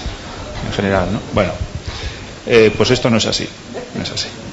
Hay medusas en las costas porque están desapareciendo las tortugas, que se las comen. Y las tortugas están desapareciendo por las artes pesqueras, y porque somos unos guarros, y porque tiramos plásticos y las tortugas acaban muriendo, ¿no? Pero sin embargo creemos que lo de las medusas es por eso, por lo del cambio climático. Por cierto, el cambio climático, una cosa en la que nuestra responsabilidad al respecto es infinitesimal, porque, bueno, en fin, yo poco puedo hacer, esto del cambio climático es la mayor amenaza del mundo, de la historia, no sé qué tal. Bueno, este es un ejemplo de lo que Galbraith denominaba el pensamiento convencional, que significa que tendemos a creer las cosas que nos interesa creer. Antes, cuando hablaba del entorno en el que vive la persona en relación con los medios de comunicación, simplificar, amplificar, no somos capaces de captar todo lo que se emite, definía un entorno, pero yo creo que además hay otro elemento que es fundamental aquí, que es la actitud. Y la actitud nuestra, la actitud psicológica de las personas en general, en términos estadísticos, tiende a ser esta, la de acudir a eso que denominaba Galbraith el pensamiento convencional, que es creer las cosas que nos hacen sentirnos relativamente cómodos con lo que nosotros creemos. Y esto tiene una importancia esencial y está en la medular de cómo en la opinión pública aparecen estos asuntos relacionados en algunas ocasiones con disquisiciones bioéticas muy singulares, muy singulares. Yo no he estudiado mucho el caso de esta mujer de Alicante que pedía que se le produjera la muerte. Digo que no lo he estudiado mucho y lo pongo por delante, pero sí que creo haber oído en algún momento dado que esa persona, creo que algún familiar suyo, no sé si un hijo suyo, dijo que era una persona que tenía una depresión, que como todos los aquí presentes sabemos es una entidad clínica, y es una entidad clínica a la que cualquier profesional del ramo pues estaría dispuesto a prestar ayuda, Entonces es muy fácil entender que esa señora quiere morir y que es que algo hay que hacer por ella, porque ella quiere morir. Y sin embargo no es tan fácil entender, ni por una razón de clima informativo, ni tampoco por una razón actitudinal nuestra, que a lo mejor el problema es mucho más complejo de lo que parece. Y esto es lo que ocurre en la mayor parte de los problemas que se citaban como hilo conductor de estas respuestas respecto de los casos que aparecen en la opinión pública en estas materias controvertidas. La modalidad del pensamiento convencional es una, que yo creo que es bastante presente, y también tenemos que no perder de vista que a veces de las cosas hablamos unas determinadas élites. Es decir, la política es una élite en el sentido de que a lo mejor tiene unos intereses muy concretos y tiene una capacidad muy concreta de escrutar la opinión pública de una determinada forma con un determinado sesgo. Pero la gente que conforma, digamos, la mayoría sociológica del país, desde luego no está con esa actitud. Y por tanto, a veces los debates se producen solamente entre las élites. El periodismo es otra élite. Y eso tergiversa mucho la capacidad que tenemos de entender la realidad social. Decía que esta es una actitud que creo que hay, la de el pensamiento convencional, pero luego también hay otra que es la de los razonamientos mostrencos, es decir, razonamientos que parecen veraces por el hecho de que son muy sencillos, y aquí, en fin, a lo mejor me voy a otro extremo, pero o sea, cuando se dice somos un pueblo, sí, somos un pueblo, claro que somos un pueblo, ¿qué es eso de ser un pueblo? ¿Qué es eso? Entonces aparecen esos argumentos mostrencos tan sencillos en apariencia que al final parecen veraces y realmente no lo son. Y una cuestión en relación con lo que decía Rosa Díez sobre el tema del aborto. Vamos a ver, yo no he dicho, y en fin, también como persona de la ciencia que me tengo por tal, procuro ser bastante preciso en lo que digo, ¿no? Yo no he dicho que los grupos no se puedan equivocar. Yo digo que se entiende que en las dinámicas de grupo las decisiones que de ahí se deducen son unas decisiones más eficientes y con menos probabilidad de error que las que puede cometer una persona. Y esto no solamente rige en la política, rige en cualquier otro ámbito, ¿no? Entonces, en el tema, por ejemplo, del aborto, ¿no? Yo soy el ponente de esta ley en mi grupo parlamentario, pero no soy ponente ahora. Llevo con este asunto desde que empezó a hablarse de él. Y aquí quería comentaros que nosotros somos un grupo de 153 personas. Y 153 personas que evidentemente, Rosa, tenemos ideas a lo mejor dispares sobre este particular. ¿En qué consiste, digamos, la función que tiene que llevar a cabo el que coordina este asunto dentro de su grupo, como a mí me ha tocado hacer? Pues precisamente en tratar de conseguir que las posiciones de esas 153 personas no tengan por qué al final derivar en que hay 153 votos diferentes, sino a lo mejor en la posibilidad de que ya partamos de una opinión común sobre ese tema. Y eso es generar un consenso intragrupo, pero eso es un consenso. Y quiero decir que eso supone, antes se reclamaba el liderazgo, eso supone también liderazgo. Pero es que el liderazgo no es subirse a una tribuna y soltar una soflama. El liderazgo también se ejerce en un despacho y se ejerce en la posibilidad de decir tú. Y yo os lo tengo que decir aquí, supongo que estarán grabando la sesión, esto por favor que se tome como contextualizado, ¿no? Pero cuando yo me enfrenté a este tema dije, es un tema difícil porque sé que hay personas con disparidad de opinión. Y el primer trabajo fue precisamente generar un documento muy completo donde todos nos pudiéramos ver identificados en esta cuestión. Y eso lo hemos conseguido. Y yo creo que eso es muy positivo. Y por tanto, si al final en el panel de votaciones aparecen 153 lucecitas verdes cuando votemos a favor de la enmienda de devolución que evidentemente vamos a presentar, yo estaré muy satisfecho de que eso no es porque se haya dicho vosotros votad eso, porque yo lo digo, sino porque hemos sido capaces de generar un consenso intragrupo que creo que es tan meritorio como el que podríamos auspiciar extragrupo, ¿no? Y yo creo que estas cosas también forman parte de la propia dinámica de la política y creo que no es desdeñable que las intentemos entender. Muchas gracias. Sí. No, tengo la sensación de que yo no he contestado a lo que decía, si se puede contestar fácil. Vamos a ver, los procesos de acceso a los medios son procesos complejos y profesionalizados. Es decir, la agenda de cosas que quieren entrar en los medios es infinita y hay un proceso selectivo. Y ese proceso selectivo hay que trabajárselo. El otro día, antes de ayer. A ver, ahora sí, decía que hay que trabajárselo. Y trabajárselo no a tontas y locas, sino con un procedimiento. Entonces, el proceso de acceso a la opinión pública a través de los medios o de otros procedimientos que afortunadamente ya hay, es un proceso profesional. No es ni arte ni improvisación. Hay que trabajárselo. Y pongo el ejemplo. El otro día me invitaban los señores de los supermercados, que son un lobby bastante notable, a que les contara un poco cómo les veía y qué debían hacer, que les preocupaban algunas cosas. Y la reflexión que les trasladé es la reflexión de las ideas. Ellos tienen unos problemas muy serios porque, bueno, todavía somos un poco fisiócratas y creemos que producir bienes es lo complicado, ¿no? A veces es más complicado distribuirlos y más complicado venderlos y más complicado que alguien les compre. Entonces, producir ideas. Por ejemplo, estoy muy preocupado por la enseñanza de fundamentos de economía. Fundamentos elementales. Que el comercio produce prosperidad, porque hay gente que piensa que no, que el comercio es horrible, ¿no? Que lo especulativo puede ser útil para añadir valor, etcétera, ¿no?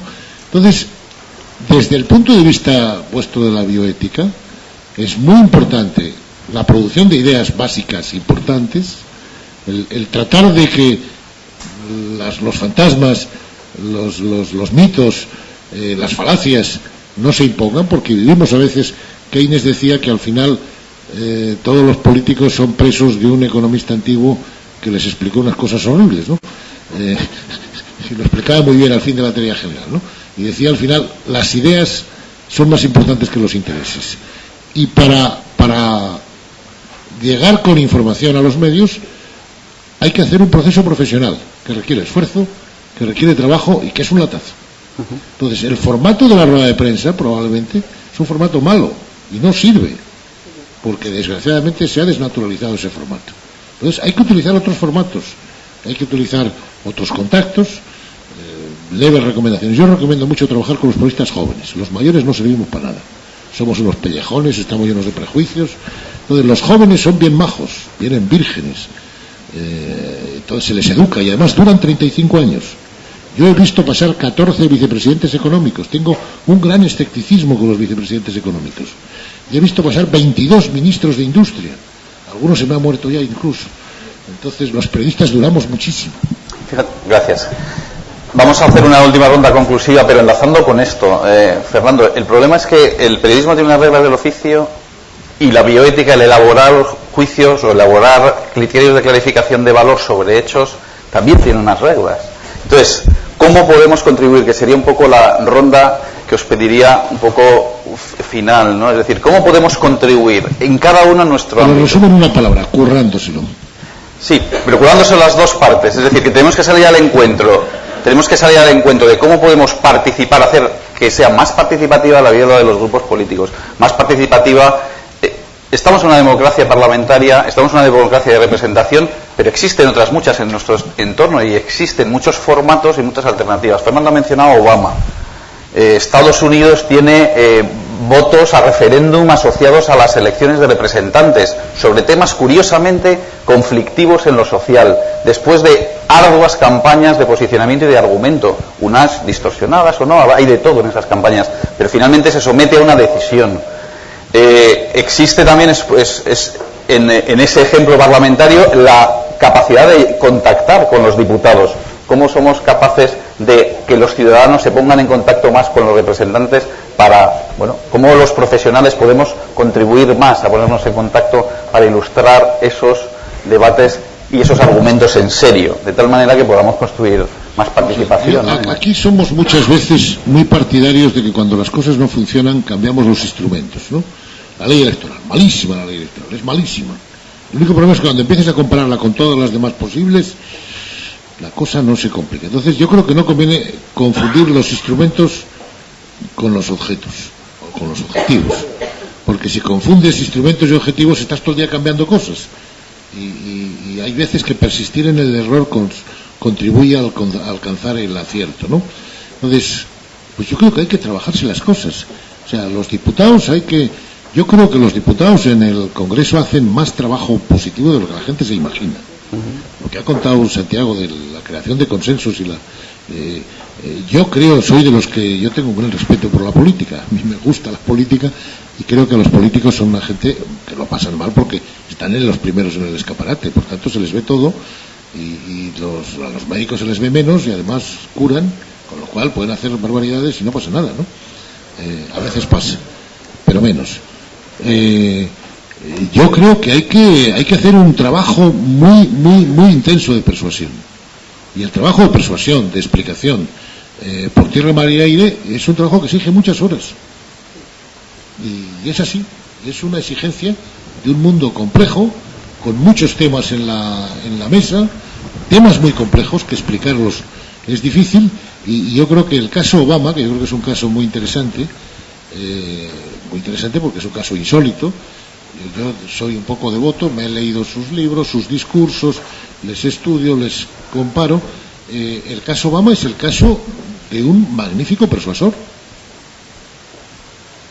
porque su herramienta de trabajo es la persuasión, y unas veces le sale bien y otras le sale regular, y además, como es muy persuasor, le ponemos el listón altísimo y queremos que traiga la paz al mundo ahora, en 10 minutos, que arregle lo de Israel de enseguida. Pistas de futuro, trabajárselo, trabajar la persuasión, pistas de futuro para facilitar ese diálogo, esa democracia cívica, esa participación pedagógica. Sí, bueno, trabajárselo, por supuesto. Yo creo que esa es la clave.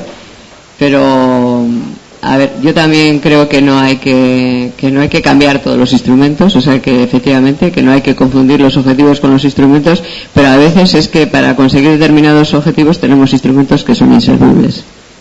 Luego tenemos una ley electoral que hace que la gente pase de la política, además de lo mal que lo hacemos los políticos. Quiero decir, cuando un ciudadano sabe que su voto vale 6 veces menos que el de otro ciudadano que vive en el mismo sitio que él, en función de la opción electoral en la que confíe, pues no le estás estimulando, precisamente, y rompe con un principio de igualdad. Por tanto, yo creo que a veces hay instrumentos regeneradores como eso, como tener una ley electoral justa, de la que se cuelguen luego después otras muchas cosas. Pero lo dejo ahí porque ha sido un apunte que tú has hecho, y por ejemplo, en ese apunte en concreto, yo creo que de la modificación de la ley electoral para que se cumpla un principio básico constitucional y democrático de que el voto de todos los ciudadanos vale lo mismo al margen de la parte de España en la que vivas y de la opción política que elijas, me parece que sin llegar al extremo de pasar de un sistema proporcional a uno mayoritario, sin llegar al extremo de producir una ley electoral que lleve al Parlamento a 30 partidos políticos en sentido italiano, yo creo que la ley actual es una ley que nació en las postrimerías del franquismo, que se adaptó en la transición para que hubiera 2 grandes fuerzas políticas y nada más para garantizar la democracia, porque teníamos miedo que de otra manera no fuera posible, pero que es una cosa que o lo cambias o la gente no se va a sentir muy motivada. ¿Cuánta gente te dice, hombre, yo ya te votaría, pero claro, no vale para nada? Mi voto pero no vale para nada porque sé que esta cosa se va a dirimir de otra manera, ¿no? Bueno, pues yo creo que eso desestimula la participación política. Bueno, entonces, a lo que íbamos, trabajar. ¿Cómo hacer para que se aproximen los ciudadanos a nosotros, los políticos, para hacer esa tarea de mediación de la que hablábamos y de la que hablaba Santiago? Hombre, yo creo que esto es como la pescadilla que se muerde la cola. Nosotros necesitamos que los ciudadanos se acerquen, los ciudadanos necesitan encontrarnos, pero igual no sabemos cómo motivar que se acerquen, porque si no consideran que es útil lo que hacemos, no se van a acercar. Y ahí vuelvo a lo de los grupos. Si la gente supiera que hablar con un diputado, en fin, representa que ese diputado le va a escuchar de verdad, y que si está de acuerdo con él no va a tener problemas en defender una determinada posición, aunque el grupo defienda otra, y que él va a hacer esa tarea de trabajo interno y de debate y de libre albedrío dentro de su propia organización, a lo mejor los ciudadanos se acercarían más a nosotros, porque encontrarían la utilidad de acercarse al político. Y luego lo de los liderazgos. Claro que los liderazgos son imprescindibles. Yo, comparto, porque la gente se identifica con ideas, con proyectos y con personas que las representan. Porque buscamos la persona que representa eso, que está más cerca de lo que tú defiendes. Es importantísimo. Y claro que Obama es un líder y todo eso. Ahora, como no hubiera tenido millones de dólares detrás, el que él se hubiera atrevido no hubiera servido para nada. El problema es que en Estados Unidos él tiene el mérito de haberse atrevido, de no haber renunciado, de haberse atrevido y de haber dicho puedo. Ahora, en España nunca lo hubiéramos conocido. No hubiera llegado porque no lo hubiéramos conocido, porque si no, salvo que hubiera formado parte de una maquinaria que previamente hubiera decidido que el líder es ese, cosa que no le ocurrió a él, porque la maquinaria de su partido había decidido que era Hillary, más o menos, pero él se atrevió y encontró a alguien que apostó. Eso en España es imposible, hoy por hoy. otras pistas. Bueno, yo fui senador entre el año 93 y el 96 y luego he vuelto a ser diputado en el año 2008. Entonces, una de las cosas que yo me preguntaba cuando volví a una Cámara es decir, en 12 años, ¿qué ha cambiado aquí? ¿Qué ha cambiado aquí desde el punto de vista del proceso legislativo y desde el punto de vista de todos estos planteamientos de participación de tal? Bueno, os lo tengo que decir con crudeza. Lo único que ha cambiado es que en el año 2000, en el 93 o 96, nos convocaban a las sesiones a través de un telegrama y ahora nos convocan a través de un mensaje al móvil. La primera vez que llegó un telegrama, yo todavía vivía en casa de mis padres en aquel entonces, la primera vez que llegó un telegrama a casa de mis padres, me llamó mi madre, yo estaba en el sitio, Santiago, ven corriendo que ha llegado un telegrama. Digo, bueno, un telegrama, ahora te llega el móvil. Pero lo que es la construcción, digamos, en ese proceso de tú cómo puedes hacer tu trabajo en relación con todos estos planteamientos, eso tengo que decir que no lo he visto cambiar. Y tengo que decir también que es decepcionante en el sentido de que ahora vivimos en una sociedad que es totalmente diferente. Y totalmente diferente por un factor fundamental, que es el factor del acceso. El factor del acceso que facilita fundamentalmente Internet. Discrepo, complemento algo que se ha dicho antes. Es decir, el fenómeno Obama, ¿no? Es decir, es un gran persuasor. Efectivamente es un gran persuasor. Pero ha tenido otra enorme virtud que ha sido seguramente la más definitoria para llevarle al éxito, que es cómo ha sabido utilizar los medios que él tenía, igual que tenían sus oponentes, para precisamente generar un networking, generar un commitment, generar ese grupo de gente que ha estado en la Obama-manía. Y Obama ha usado Twitter y ha usado su canal en YouTube y ha usado unas cuantas cosas que son de disposición libre y gratuita para todos y cada uno de nosotros, por supuesto para sus competidores electorales, y solo él ha sabido utilizarlo de una determinada manera. Y esto es una reflexión, no solamente es la reflexión del persuasor, que yo el persuasor también hay que a veces cogerlo con un poquito de prevención porque dices, bueno, ¿a dónde nos puede llevar? Sino un poco esa otra parte, esa otra capacidad que tú tienes de hacer política, perdonadme la pedantería, 2.0.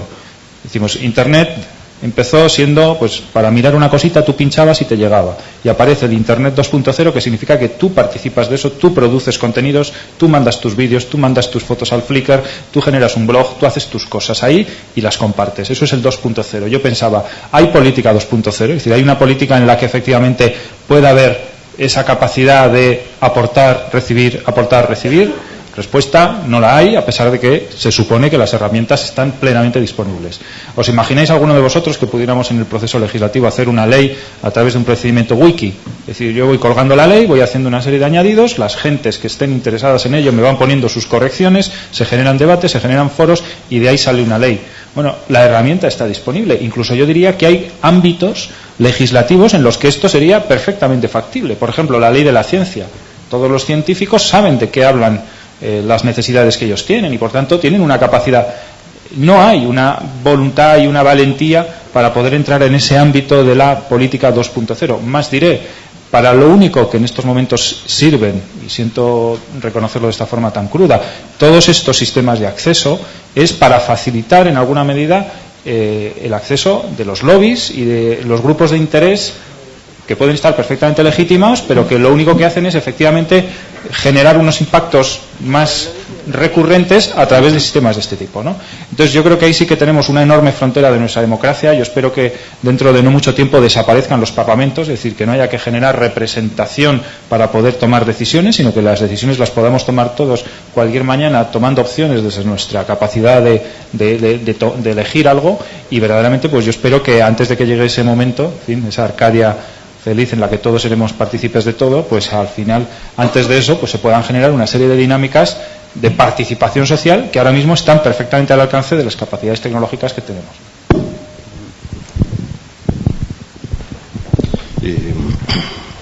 Claro, es un tanto deprimente oírle a Santiago Cervera decir que en 10 años o 14 o 15, 12 de inasistencia al Congreso nada ha cambiado. Yo estoy seguro de que sí. No sé qué, pero me gusta pensar que sí.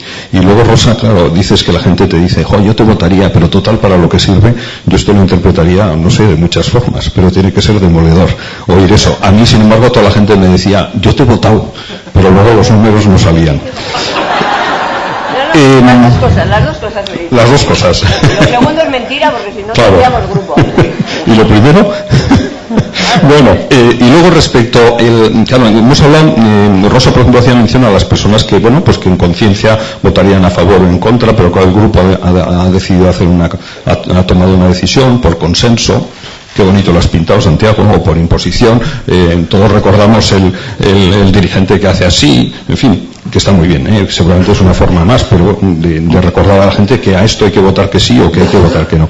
Pero ¿qué pasa en los partidos cuando, pues no sé, cuando un diputado del partido vota en contra de la opinión del partido? Es decir, está muy bien en un foro como este decir, no, yo defiendo son los diputados son ciudadanos y que tienen que votar en conciencia. Pero ¿están los partidos preparados para aceptar eso? Incluso, en fin, incluso UPyD, porque hemos visto cartas por ahí pues criticando la dirección porque patatín patatón, y no sé si tienen razón o no, pero yo creo que esa es una asignatura pendiente de todos nosotros, o sea, de todos y cada uno de nosotros, de los ciudadanos y de los partidos. ¿Cómo hacer para ir avanzando en este tema? Es decir, en el afianzamiento de la conciencia ciudadana y todo esto. Pues hombre, yo creo, claro, es palabrería, no es retórica, pero yo creo que lo primero que hay que decir es que a pesar de que la situación y los problemas son urgentes, no hay que tener prisa, y no hay que tener prisa fundamentalmente porque nada es definitivo. Con la mejor ley del mundo, con la mejor ley electoral del mundo, seguiríamos teniendo problemas porque afortunadamente pues cada solución crea nuevos problemas. Y por lo tanto nada es definitivo, seguiremos intentando mejorar esta sociedad y la futura y la siguiente, y bueno, la siguiente ya les tocará a nuestros hijos o a nuestros nietos, pero siempre habrá problemas y siempre estaremos buscando soluciones. Yo diría eso, primero que las soluciones urgentes, los problemas urgentes son aquellos a los que no hay que responder con prisa. Y la segunda cosa, bueno, pues que esta es una carrera de fondo y que las carreras de fondo pues suelen ser muy solitarias y muy duras, pero que hay que correrlas. Y no sé, y yo personalmente me siento optimista porque a pesar de que nada o casi nada haya cambiado, creo que sí, pienso que sí, y el futuro está abierto. Sí, 30 segundos si queréis para decir alguna cosa final. Vamos a intentar acabar en 2 minutos. No, yo, motivada por Koldo, ¿están los partidos políticos preparados? Pues tendrán que estar, ¿no? Tendremos que prepararle. ¿Estaba la sociedad preparada para que votaran las mujeres? ¿Está la sociedad preparada para que las mujeres asuman cargos de responsabilidad? ¿Está España preparada para que haya democracia? ¿Para que haya autonomías? No, quisimos que fuera así y lo hicimos. O sea, si creemos que es lo que hay que hacer, lo hacemos. ¿Qué pasa cuando un diputado vota distinto? Pues no sé, igual echan una multa, pero a lo mejor después de votar muchas veces distinto, pues terminamos siendo un parlamento, si nos parece que tiene que ser así, porque si nos parece que no tiene que ser así, no lo haremos. Un parlamento en el que sea normal que en fin, que haya gente que vote unas cosas y otras, y otras diferentes dentro del mismo grupo. Si nos parece que eso está bien, si no nos parece que está bien, pues no lo hacemos. ¿Está UPyD preparada? Pues yo creo que sí, pero si no, por la cuenta que nos trae ya nos prepararemos. O sea que, en todo caso, aquello que creamos que hay que defender, hay que defenderlo. Y yo no creo eso que acabas de decir. Has dicho que eres optimista, pero esta última intervención ha sido bastante pesimista, porque total, ¿qué va a pasar? Hagamos las leyes que hagamos, siempre habrá problemas. No, problemas no. O sea, que haya debate y divergencias no es un síntoma de problema, es un síntoma de libertad y es un síntoma de una sociedad viva y de una sociedad democrática. Esto no es un problema. Ahora, como siempre va a haber problema, ¿no cambiamos nada? No, hombre, no. Ya sé que me estoy yendo más lejos de lo que tú has ido, pero claro, pensar eso es determinismo, eso no es positivismo, ¿no? Hay que saber que hay problemas para poder plantear soluciones. Y reconocer que existen los problemas no es ser pesimista, es sencillamente lo contrario, decir, bueno, en fin, es que si no reconoces que hay problemas, desde luego, imposible que encuentres soluciones a los problemas que existen. Totalmente de acuerdo, que haya problemas no es ni bueno ni malo, es la realidad, y está muy bien que haya problemas porque eso nos lleva a buscar soluciones. En eso estamos totalmente de acuerdo. Y luego respecto al otro, pues ojalá sea verdad que los partidos no es que estarán, sino que están. Ojalá que estén preparados para admitir pues ciertas disidencias en su interior. Ojalá sea verdad. Curiosamente, bueno, vale, sí. Dos anécdotas y luego cierra Santiago. El anterior presidente del Congreso, Marín, que es una persona peculiar, muy cartesiano, se desesperó con Eddie y Freddy. Eddie y Freddy eran Eduardo Zaplana y Alfredo Pérez Rubalcaba, ¿no? Y él decía, es que entre Eddie y Freddy me vuelven loco, ¿no? Entonces, él quería de verdad hacer la reforma del reglamento del Congreso y creía además que el presidente Zapatero quería hacerla, ¿no? Tardó 2 años en darse cuenta que no querían, y que Eddie y Freddy no le iban a dejar, ¿no? Y efectivamente no le dejaron, y ahí está la cosa, ¿no? Y en este sentido lo que estabais discutiendo, yo he empezado este año a dar clase de ética, ¿no? Y me preparé la clase y tal, y después de darle vueltas, la primera clase que doy con los chicos la dedico toda la clase a hablar de la utopía. Entonces hacemos, no sé, tonterías sobre la utopía y tal igual, y al final digo, bueno, pues esto de la ética tiene que ver con la utopía.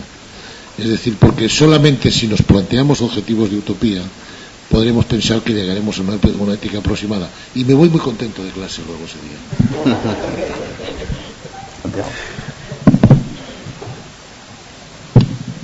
Yo no voy a hablar ya nada más. Únicamente quería deciros una cosa, como no quiero que termine esta interesante sesión de terapia que hemos tenido con vosotros. Si entráis en santiagocervera.tel, T-E-L, ahí está mi teléfono directo, mi fax directo, mi correo electrónico directo, mi Twitter, mi Facebook, mi blog. Entonces, en fin, ahí me tenéis y estoy verdaderamente encantado de haber podido compartir con vosotros esta sesión. santiagocervera.tel. Gracias. Fijad. Tanto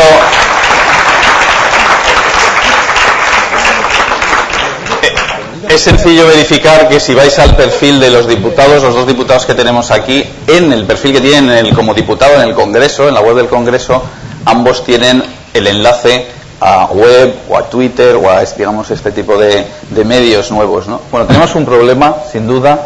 El futuro está abierto, sin ninguna duda. Tenemos gente inquieta que quiere participar, que quiere argumentar en serio.